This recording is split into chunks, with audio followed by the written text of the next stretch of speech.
ये कंट्रोवर्शियल है, लेकिन अगर आज भी किसी ने महाभारत देखी सुनी है और उनसे पूछा जाए कि पूरी महाभारत में आपको कौन सा कैरेक्टर सबसे ज्यादा पसंद है, तो ज्यादातर लोगों का जवाब आएगा सूर्यपुत्र कर्ण।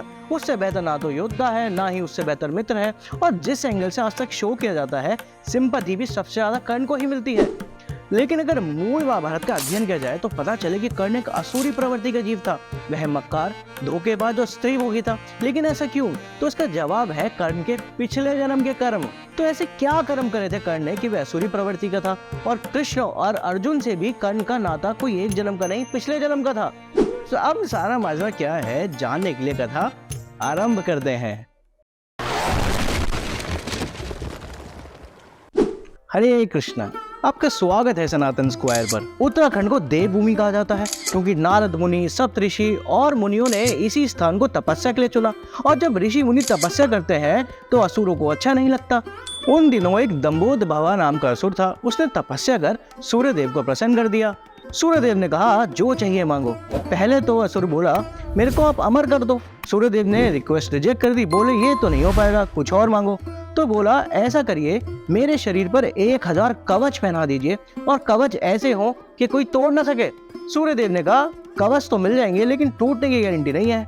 तो राक्षस बोला ठीक है, फिर ऐसा करिए कि एक कवच तोड़ने के लिए किसी को मेरे साथ 1000 वर्ष तक युद्ध करना पड़ेगा और एक कवच टूटते ही उसका वध हो जाएगा। मतलब जब कोई उस असुर से 1000 वर्ष तक युद्ध करेगा और उसने अगर कवच तोड़ भी दिया तो कवच तोड़ते ही उस योद्धा की मृत्यु हो जाएगी। सूर्यदेव ने तथास्तु बोल दिया और वहां से चल दिए। तब से दंबोद भवा का नाम पड़ा सहस्त्र कवचधारी असुर।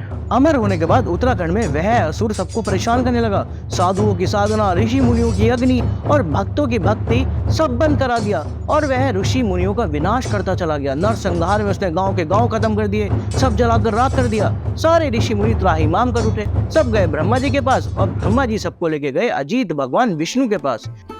तो विष्णु भगवान ने कहा अगर हम इसका ऐसे ही वध कर देते हैं तो सूर्यदेव के वरदान की मर्यादा खत्म होगी। और दूसरा तरीका यही है कि 1000 वर्ष तक 1000 बार इस असुर से युद्ध करना पड़ेगा। भगवान विष्णु ने नारद मुनि को बुलाया और पूछा अरे तुम धरती पर भ्रमण करते रहते हो, मुझे बताओ कोई ऐसी जगह जहाँ एक दिन तपस्या करने से 1000 दिन की तपस्या का फल मिलता हो। नारद मुनि ने कहा एक स्थान है ऐसा, लेकिन वहाँ बहुत ठंड होती है। उसका नाम है बद्रीनाथ। जहाँ आप एक दिन तपस्या करेंगे आपको 1000 दिन की तपस्या करने का फल मिलेगा। फिर भगवान ने बनाया प्लान। तुलसी और प्रजापति दक्ष और प्रसूति की कन्या थी मूर्ति, जिनका विवाह धर्म से हुआ। मूर्ति की इच्छा थी कि मेरे यहाँ भगवान जन्म ले, तो मूर्ति और धर्म के 2 पुत्र हुए। एक का नाम पड़ा नर और एक का पड़ा नारायण। और ये दोनों भगवान विष्णु के अवतार थे और बहुत बलशाली थे। पैदा होते ही एक ही दिन में वे दोनों बड़े हो गए और बद्रीनाथ तपस्या करने चले गए।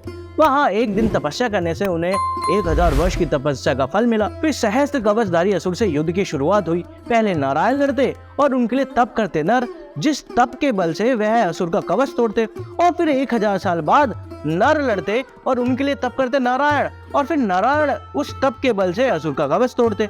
और हर कवच के टूटने पर जब एक की मृत्यु होती थी तब महामृत्युंजय मंत्र के बल से दूसरा पहले वाले को जीवित कर देता था। और ऐसी पार्टनरशिप करते हुए उन्होंने उस राक्षस के 999 कवच तोड़ दिए। तब वह असुर समझ गया कि ये नर और नारायण दिख 2 रहे हैं लेकिन इनकी आत्मा एक ही है। अरे ये दोनों स्वयं विष्णु के अवतार हैं। तब वह असुर वहां से भाग निकला और सूर्यदेव की शरण में चला गया। फिर उसी असुर ने अगले जन्म में कर्ण के रूप में जन्म लिया और भगवान सूर्य से वो अद्भुत ना टूटने वाला कवच ग्रहण किया। और उसके पिछले जन्मों के पाप ही थे जिनके कारण कर्ण ने दुर्योधन का साथ दिया, जो कि अधर्मी था। और नर और नारायण के रूप में अर्जुन और स्वयं परम पुरुषोत्तम भगवान कृष्ण ने जन्म लिया। और फिर कर्ण का वध कैसे हुआ आप जानते ही हैं। तो कर्ण की असुरी प्रवृत्ति को हम नकार नहीं सकते। वह उसके पिछले जन्म के कर्म ही थे, उसके पाप ही थे, जिसके कारण वो इस जन्म में भी अधर्मी बना। असुर का वध करने के बाद ऋषि मुनियों ने नर और नारायण से प्रार्थना करी कि हे प्रभु, आने वाले युग कलयुग में बहुत पाप होंगे, इतने पाप होंगे कि धरती सहन नहीं कर पाएगी। कृपया इस प्रभाव को काटने के लिए आप तपस्या जारी रखें। तो आज भी पृथ्वी पे रहने वाले समस्त जीवों के ब्याह पे नर और नारायण बद्रीनाथ धाम में तपस्या कर रहे हैं ताकि हम लोग चैन से जी सकें, ताकि पृथ्वी अपने स्थान पर टिकी रहे। और यदि हम बद्रीनाथ जाके तपस्या करते हैं, भजन करते हैं, तो पूरी दुनिया जो भजन करती है वो फल, वो लाभ अकेले को प्राप्त हो जाता है। तो ये थी नर नारायण और सहस्त्र कवचधारी असुर या गए महाभारत के कर्ण की कथा। आशा करता हूँ आपको कथा पसंद आई होगी। ऐसी ही और वीडियोस देखने के लिए हमारे चैनल सनातन स्क्वायर को सब्सक्राइब करें। वीडियो अच्छा लगे तो लाइक करें। मिलते हैं अगली वीडियो में। हरे कृष्णा।